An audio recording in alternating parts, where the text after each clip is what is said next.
পরিস্থিতি যাই হোক, প্রধান উপদেষ্টা ডক্টর ইউনূস যেন মাঝপথে হাল ছেড়ে না দেন, এমন আহ্বান জানিয়েছেন দ্বিতীয় দিনে বৈঠকে অংশ নেয়া দলগুলোর প্রতিনিধিরা। জাতীয় নির্বাচনের সুনির্দিষ্ট রোডম্যাপ ঘোষণার দাবি জানিয়েছেন তারা। একই সাথে ছিল বিচার ও সংস্কারের দাবি। পরে প্রেস উইং জানায়, অন্তর্বর্তী সরকার প্রধান সবার সাথে কথা বলার পর মনে সাহস পেয়েছেন। আগামী বছর জুনের মধ্যে নির্বাচন আয়োজনের প্রত্যয় পুনর্ব্যক্ত করেছেন তিনি। মাঝ আকাশে যে পাইলট যদি লাউড স্পিকারে বলে, আমি এখন প্যারাশুটে জাম দিচ্ছি, আপনাদের প্লেন আপনারা সামলান, ডক্টর ইউনূস ওই রকম কাজ করতেছে। বিরক্ত হয়ে এখন ডক্টর ইউনূস পদত্যাগ করতে চায়। শুনছেন না? এটা গতকাল ছিল talk of the country. Yunus সাহেব পদত্যাগ করতে চায়। একটা বয়স্ক লোককে দায়িত্ব দেওয়ার আগেই তো বোঝা দরকার ছিল পারবে কিনা। একটা ব্র্যান্ড নিউ গাড়ি, এটা কাঁচা ড্রাইভার চালাইতে পারে, আর 10 বছরের পুরান গাড়ি সিনিয়র ড্রাইভার লাগে। তো একটা যুদ্ধ বিধ্বস্ত বিপর্যস্ত দেশ পরিচালনায় এমন লোককে দেওয়া হয়েছে যিনি জীবনে রাজনীতি করে নাই, এই জন্য উনি আর পারতেছে না। তো অবস্থাটা কি হয়েছে জানেন? এই যে পদত্যাগ করতে চাচ্ছে, এটা আমার অনুভূতি কি? বলতে পারেন ইউনূস সাহেব পদত্যাগ করলে আমার অনুভূতি কি হবে? আরে ভাই, বাস 100 কিলোমিটার গতিতে চলতেছে, আর ড্রাইভার যদি বাস থেকে লম্ফ দিয়া বাইরে চলে আসে, বাসের কি অবস্থা হবে? যাত্রীরা,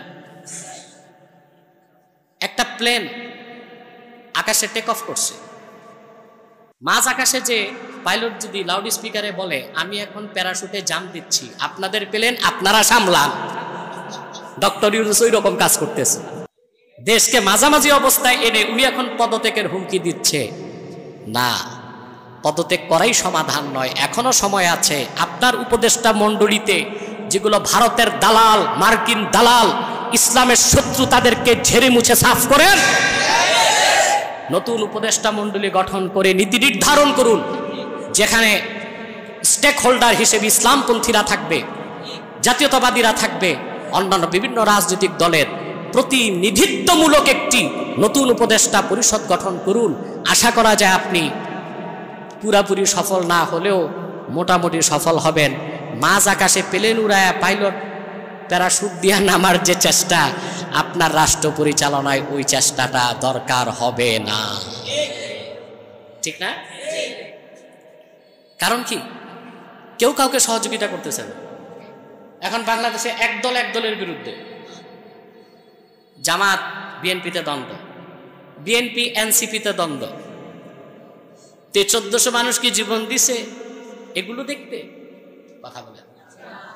সবকিছুর মূলে হচ্ছে রাষ্ট্র পরিচালনায় যাদেরকে আপনারা পাঠান, এদের মধ্যে বিদ্যা, বুদ্ধি, ডিগ্রি, টাকা পয়সা, বিত্ত বৈভব সব আছে, শুধু একটা জিনিস নেই, তাকওয়া নাই, দ্বীনের সমঝ নাই, আল্লাহর ভয় নাই, ইমানদারি নাই, আমানতদারি নাই। প্রত্যেকেই এখন মাথা বিক্রি করা শুরু করছে, মাথা বিক্রি করা শুরু করে দিচ্ছে। তাহলে ব্যক্তি জীবন, সমাজ জীবন, রাষ্ট্র জীবনের সফলতার জন্য মূল পাথেয় হচ্ছে কি বলুন তো? এই তো বুঝে গেছে। সুবহানাল্লাহ। আল্লাহ তাআলা কোরআন কারীমে বলেন, ওয়াতাযাওয়াদু ফাইন্না খায়রাজ যাদিত তাকওয়া।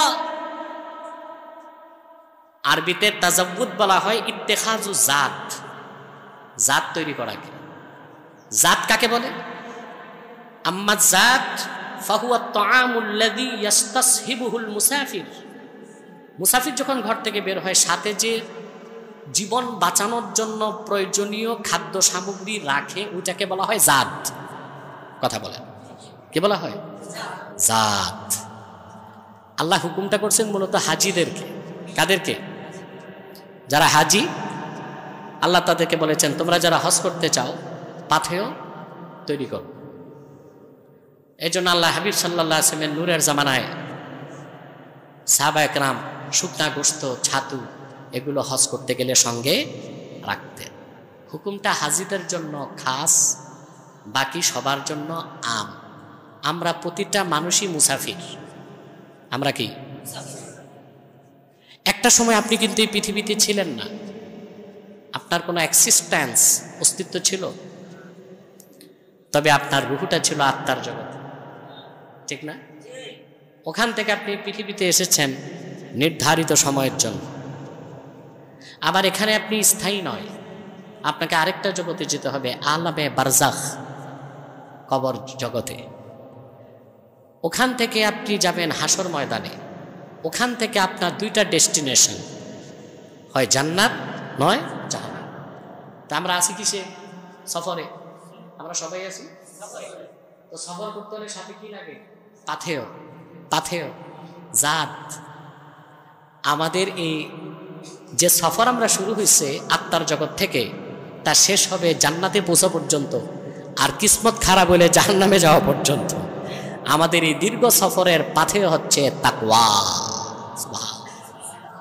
এই জন্য আল্লাহ বলেছেন, ইয়া আইয়ুহাল্লাযীনা আমানুত্তাকুল্লাহ, ঈমানদারগণ আল্লাহকে ভয় করো। প্রিয় দর্শক, ডক্টর ইউনূসের পদত্যাগ নিয়ে এবার বিস্ফোরক বক্তব্য দিয়েছেন ডক্টর এনায়েতুল্লাহ আব্বাসী। তার এই বক্তব্যে তিনি এমন কিছু তুলনা আর বিশ্লেষণ করেছেন যা শোনার পর আপনি হতবাক না হয়ে পারবেন না।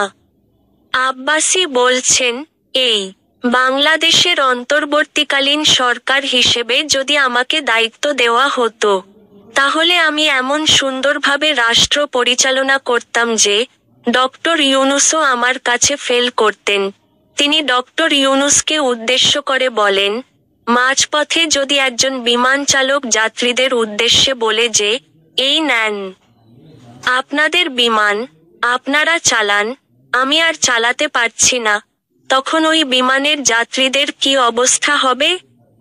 অথবা একটা বাস যদি 120 কিলোমিটার গতিতে ছুটে চলতে থাকে, আর সেই বাসের চালক হঠাৎ বলে বসে, এই নেন আপনাদের বাস, আমি চালাতে পারবো না, তখন তো সেই বাসটি অ্যাক্সিডেন্ট করবেই, এবং বাসের সব যাত্রী হয়তো মারাও যেতে পারে বা বড় বিপদের মুখোমুখি হতে পারে। এই বক্তব্যের মাধ্যমে তিনি বোঝাতে চেয়েছেন, বাংলাদেশ ঠিক একটি বাস কিংবা একটি বিমানের মতো, আর এই রাষ্ট্রযানটির চালক এখন ডক্টর ইউনূস। তিনি যদি হঠাৎ করেই বলেন, আমি ক্ষমতা ছেড়ে চলে যাচ্ছি, তবে এই দেশের জন্য সেটি হবে এক মারাত্মক ঝুঁকিপূর্ণ সিদ্ধান্ত। বাংলাদেশের সাধারণ জনগণ পড়তে পারে ভয়াবহ বিপদের মুখে। তাই তিনি ডক্টর ইউনূসকে কড়া ভাষায় বলেন, আপনার এই মুহূর্তে ক্ষমতা ছাড়ার অধিকার নেই। আপনি হুট করে বলতে পারেন না, আমি খেলবো না, আমি চলে যাচ্ছি। এটা কোনো খেলার মাঠ না, এটা একটা রাষ্ট্র পরিচালনার দায়িত্ব। এনায়েতুল্লাহ আব্বাসী আরও বলেন, আমাকে যদি সেই সময় অন্তর্বর্তীকালীন সরকার গঠনের দায়িত্ব দেওয়া হতো, তাহলে আজ বাংলাদেশকে এই অবস্থার মধ্যে পড়তে হতো না। প্রিয় দর্শক, এখন আমি আপনাদের কাছে জানতে চাই, এই এনায়েতুল্লাহ আব্বাসী কি সত্যি অন্তর্বর্তীকালীন সরকার পরিচালনার মতো উপযুক্ত? তার মধ্যে কি আদৌ সেই সামর্থ্য আছে? তিনি তো সুযোগ পেলেই মানুষকে কাফের ফতোয়া দেন। এমনকি জনপ্রিয় ইসলামী বক্তা মিজানুর রহমান আজহারীকেও তিনি বহুবার কাফের বলে আখ্যা দিয়েছেন। তার আগে তিনি ডক্টর ইউনূসকে সৌদি ইউনূস বলে কটাক্ষ করেছেন। এখন তিনি বলছেন, ডক্টর ইউনূস যেন ক্ষমতা না ছাড়েন। অথচ কিছুদিন আগেই তিনি বারবার বলছিলেন, ডক্টর ইউনূস ক্ষমতা ছেড়ে দিন, আপনি আর ক্ষমতা চালাতে পারছেন না। প্রিয় দর্শক, এখন প্রশ্ন হচ্ছে, আব্বাসী সাহেব এতটা উৎসাহী হয়ে উপদেষ্টা হওয়ার জন্য এত চেষ্টা করছেন কেন? এমনকি খবরে শোনা যাচ্ছে, উপদেষ্টা মণ্ডলীতে আব্বাসীর অনুসারীদের ঢোকানোর চেষ্টা চলছে, এবং অনেকেই বলছেন